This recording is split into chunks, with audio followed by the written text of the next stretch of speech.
here. The one on the 8th is for college applications and financial aid. So they're going to have a lot more resources than I do, as well as knowledge and experience with this kind of thing. So if you're finding the stuff we're doing in class related to this frustrating or not helpful, you might have a lot better luck at the College Career Center with them a lot more prepared to answer your questions. And that is Wednesday the 8th, coming up for current 11th graders, upcoming seniors, things of that nature. So, sorry, like I was saying, we're going to be FSA estimating today. FSA stands for Federal Student Aid, and you can find the link that it's talking about on your thread. So if I open up your guys' thread for the day, P3 Future Ready, we're going to start right here with the FSA estimator completing this quiz. So, big emphasis on estimating, because this is not the free application for federal student aid. This is not the official FAFSA. This is just an estimator that is going to give us a number called your student aid index, your SAI, your SAI, okay? You want to click on this, close this tab, click this start estimate button, and you're going to fill this out to the best of your abilities, right? I'm going to put 1-1. If I was a senior, I was born in 2006 or 2005. So I'm going to put that. You can put your actual birthday if you want to. You don't have to. But your student marital status, if you've never been legally married, you are unmarried. So you are single in the eyes of the law. That is what we're working with here. And then the student state of legal residence is Washington, since that's where we're currently at. This is going to change depending on if you know that you are currently legally in the process of moving to Washington. Maybe you're not quite a resident exactly. I don't know a lot of the details on how that law works, but I'm going to assume most of us have a legal residence of Washington. And then when it asks this question of 2024-25, that would be next year, what is their grade level? This is going to be related to college. This is not related to your high school. So if you are a freshman currently, you're going to put first year freshman as if you were filling this out as a senior.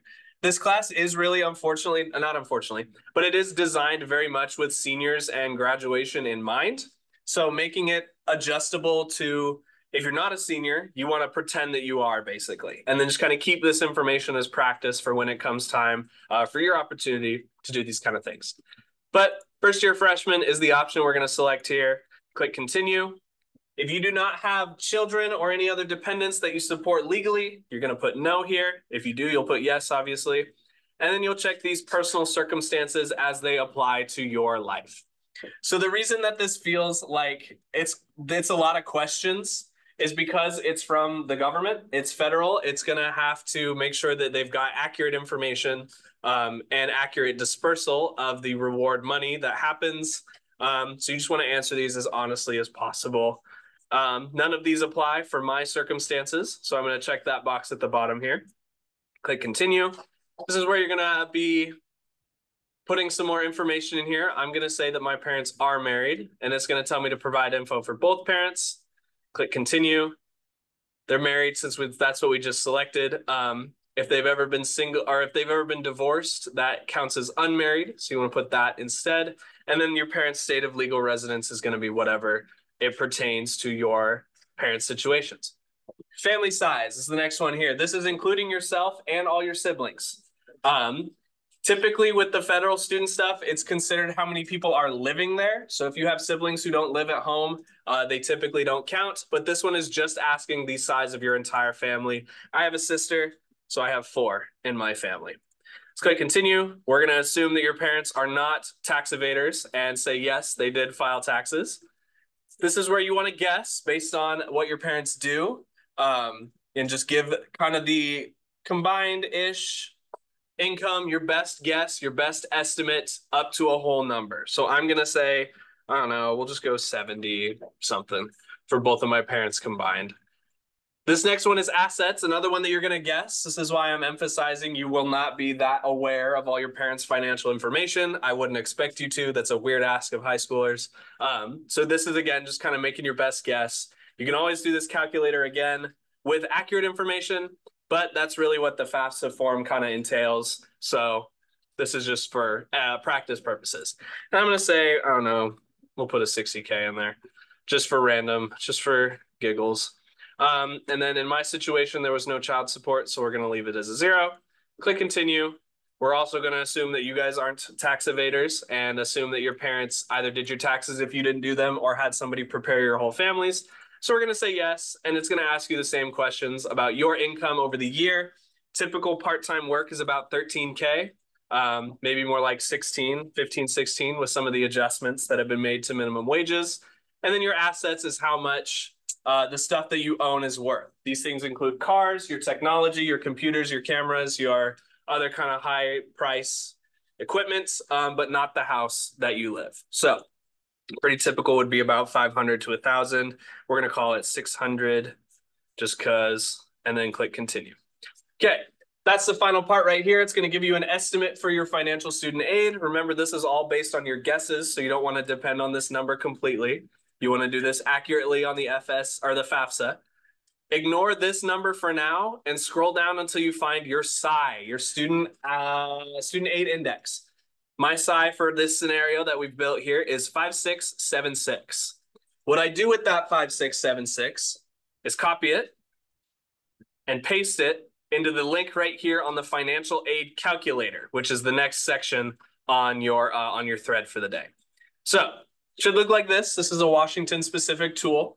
It's based on some stuff like the Pell Grant and some other things that are provided by your colleges. But all you have to do is paste your SAI into this bottom here, 5676. Click view results. It's going to ask you some more of the same questions. Mine is still 4. And then I think I put 70K for combined income for the whole family. Student aid index. Click view results. This is going to give you access to some of the potential maybe opportunities based on the scenario that you've kind of put up based on these 2 links that we've done here. And your job to actually submit this information, this is not information that I'm even really looking at in detail. The second I get it and it's graded, it goes away from my system. It's not shared with anybody. It's only between you and me, and I can promise you confidentiality with your info. I'm not putting it anywhere, just so that you guys have something to submit, so I have something to grade to prove that you are giving this a shot, right? So all that's to say, when you click on this assignment, you're going to paste 2 things in here. This is the example from second period. You're going to paste your SAI, so that 4-digit or 5-digit number, the student aid index number, and then a handful of the links or the handful of the award amounts from this financial aid calculator.